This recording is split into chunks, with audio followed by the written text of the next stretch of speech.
Guys আজকে চলে গেছিলাম টিভিএস এর শোরুমে একটা বাইক কিনতে। হ্যাঁ চলো বিষয়টা তোমাদেরকে ব্যাখ্যা করে বলি। গাইস তোমাদেরকে জানাই গুড মর্নিং দুপুরবেলা। হ্যাঁ তো গাইস শোরুমে গিয়ে কি বাইক কিনলাম, কোন বাইকটা ভালো হবে সেটা সম্পূর্ণ ভিডিওটা দেখলে তোমরা বুঝতে পারবে। তো বাজারে যেখানে এসছি একটু ধুলো তো খেতেই হবে, কিছু খাই বা না খাই।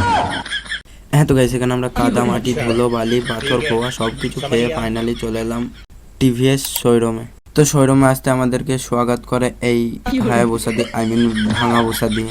হ্যাঁ তো গাইস আমরা কোনো রকম বাইক কিনতে আসিনি, আমরা এসেছিলাম বাইকের সার্ভিসিং করতে আর কি। তো এখানে আমাদের বাইকটা ফাইনালি ধোয়া মোছা হয়ে যায় আর কি। হ্যাঁ তো গাইস দাদারা বলছিল যে সার্ভিসিং হতে একটু লেট হবে, তাই চুলটা একটু ঠিক করছিলাম আর কি।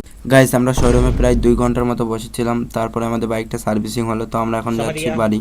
মেন রোডে যেহেতু জাম ছিল তাই আমরা 2 নম্বর রাস্তা দিয়ে যাচ্ছিলাম আর কি। তো যেতে যেতে ধুলো তো খেতেই হবে গাইস, কিছু হোক বা না হোক ধুলো খেতেই হবে। তো বাড়ি এসে একটু মাচাল এলাম, মাচালে এসে এখানে দেখলাম যে আমার বন্ধু নামক ছাগলগুলো একটু বসেছিল আর কি। তো তাদের সাথে আমি বসেছিলাম। তো এখান থেকে ব্লগটা শেষ করছি, দেখা হচ্ছে নেক্সট ব্লগে, টাটা।